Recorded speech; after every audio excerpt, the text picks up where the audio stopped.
Hi friends, welcome to my channel. இன்னைக்கு நாம இந்த வீடியோல என்ன பார்க்க போறோம் அப்படின்னு பாத்தீங்கன்னா, நம்ம பாப்பாவோட பர்த்டே டெக்கரேஷனை அழகா வீட்லயே எப்படி பண்ணலாம் அப்படின்றத பத்தி தான் இன்னைக்கு நாம இந்த வீடியோக்குள்ள பார்க்க போறோம். ஸோ ஃப்ரெண்ட்ஸ், வீடியோக்குள்ள போறதுக்கு முன்னாடி மறக்காம என்னோட சேனலை சப்ஸ்கிரைப் பண்ணுங்க, அப்படியே மேல இருக்க பெல் ஐக்கானும் கிளிக் பண்ணுங்க. வாங்க வீடியோக்குள்ள போகலாம்.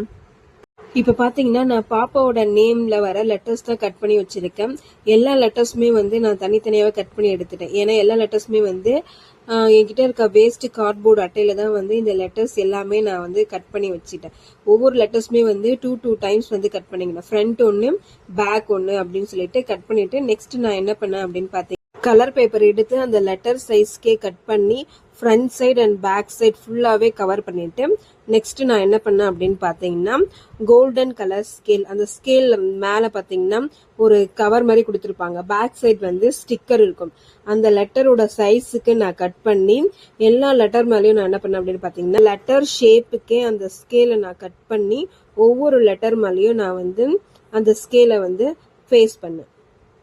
இந்த கோல்டன் கலர் ஸ்கேல் பாத்தீங்கன்னா 15 சென்டிமீட்டர் தான் இருக்கும். நான் இந்த ஸ்கேல் எங்க ஆர்டர் பண்ணி வாங்கினேன் அப்படின்னு பாத்தீங்கன்னா, மீசோல தான் நான் ஆர்டர் பண்ணி வாங்கியிருந்தேன். நல்லா தான் இருந்துச்சு. இதோட குவாலிட்டி வைஸ் நல்ல ஒரு ஷைனிங் லுக்குமே இந்த கோல்டன் கலர் ஸ்கேல் தந்துச்சு. நீங்களும் யூஸ் பண்ணி பாருங்க, நல்லா தான் இருக்கும். நெக்ஸ்ட் பாத்தீங்கன்னா, கோல்டன் கலர்ல ஸ்கேல் நான் எல்லா லெட்டருக்குமே ஃபேஸ் பண்ணி முடிச்ச உடனே எல்லா லெட்டர்ஸ்க்குமே கோல்டன் கலர் லைட் தான் சைட்ல நான் அவுட்லைன் மாதிரி சைட்ல கொடுத்துருந்தேன். பாக்குறதுக்கு அந்த லைட்டும் சரி, அந்த கோல்டன் கலர் ஸ்கேலுமே ஒரு நல்ல ஒரு ஷைனிங் லுக்கை கொடுத்துச்சு. பாப்பாவோட நேம் ரெடி பண்ணி முடிச்ச உடனே நெக்ஸ்ட் நான் என்ன ரெடி பண்ணேன் அப்படின்னு பாத்தீங்கன்னா, பாப்பாவோட ட்ரெஸ் கலருக்கு மேட்சா இருக்க டிரான்ஸ்பரண்ட் ஸ்கொயர் பாக்ஸ் தான் நான் ரெடி பண்ணிட்டு இருக்கேன். ஆக்சுவலி இந்த டிரான்ஸ்பரண்ட் ஸ்கொயர் பாக்ஸோட ஃபுல் வீடியோ பாத்தீங்கன்னா நான் ஆல்ரெடி நம்ம சேனல்ல கொடுத்துருக்கேன். இந்த வீடியோ யாரெல்லாம் பார்க்கல அப்படின்னு நினைச்சீங்கன்னா, இந்த வீடியோக்கான லிங்க் நான் டிஸ்கிரிப்ஷன்ல கொடுக்குறேன், மறக்காம போய் பாருங்க. டிரான்ஸ்பரண்ட் ஸ்கொயர் பாக்ஸ்மே ரொம்ப ஈஸியா நம்ம கிட்ட இருக்க திங்ஸ் வச்சுதான் நான் வீட்லயே ரெடி பண்ணது. டிரான்ஸ்பரண்ட் ஸ்கொயர் பாக்ஸ் ரெடி பண்ணி முடிச்ச உடனே பாப்பாவோட ஃபர்ஸ்ட் பர்த்டே அப்படின்றதுனால நான் நம்பர் 1 தான் ரெடி பண்ணிட்டு இருக்கேன். இந்த நம்பர் 1மே பாத்தீங்கன்னா என்கிட்ட இருக்க வேஸ்ட் கார்ட்போர்ட் அட்டையை வச்சுதான் நான் ரெடி பண்ணேன். இந்த திங்ஸ் எல்லாமே பாத்தீங்கன்னா நான் என்கிட்ட இருக்க வேஸ்டா இருக்க கார்ட்போர்ட் வச்சுதான் நான் ரெடி பண்ணிட்டு இருக்கேன். லைட்டு, அந்த கலர் பேப்பர், அது மட்டும் தான் நான் வெளியே பர்ச்சேஸ் பண்ணேனே. மற்றது எல்லாமே நம்ம கிட்ட இருக்க வேஸ்ட் திங்ஸ் வச்சுதான் நான் ரெடி பண்ணேன். ரொம்பவும் எக்ஸ்பென்சிவா ஸ்பெண்ட் பண்ணாம கொஞ்சம் டைம் ஒதுக்குனா போதும், நம்மளே அழகா இந்த டெக்கரேஷன் எல்லாமே ஃபினிஷ் பண்ணலாம்.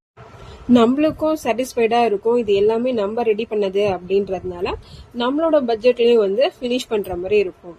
எங்க பாப்பாவோட பர்த்டே பாத்தீங்கன்னா நாங்க வீட்லயே சிம்பிளா செலிப்ரேட் பண்றதுனால பாப்பாவுக்கு பிடிச்ச மாதிரி, பாப்பாவுக்கு பிடிச்ச கலர்லயே, I mean sky blue with white கலர்லயே பேக்ரவுண்ட் தீம் நாங்க ரெடி பண்ணிட்டு இருந்தோம். இந்த ஃபுல் டெக்கரேஷன் பாத்தீங்கன்னா நானும் என்னோட தங்கச்சியும் மட்டும்தான் ரெடி பண்ணுவோம். நானும் என் தங்கச்சியும் ரொம்ப சின்சியரா டெக்கரேஷன் பண்ணிட்டே இருந்ததுனால டெக்கரேஷன் பண்றத வீடியோ எடுக்கவே மறந்துட்டோம். சரி, ஓகே, ஃபைனலா நம்ம டெக்கரேஷன் பண்ணதை போட்டோவாச்சும் எடுத்துக்கலாம்னு சொல்லிட்டு தான் நாங்க போட்டோ எடுத்து வச்சிருக்கோமே. நீங்களும் உங்க பாப்பாவோட பர்த்டே டெக்கரேஷனை வீட்லயே அழகா இப்படி ரெடி பண்ணலாம். இந்த வீடியோ உங்களுக்கு பிடிச்சிருந்தா மறக்காம என்னோட சேனலை சப்ஸ்கிரைப் பண்ணுங்க. நெக்ஸ்ட் வீடியோல பார்க்கலாம். பாய் பாய்.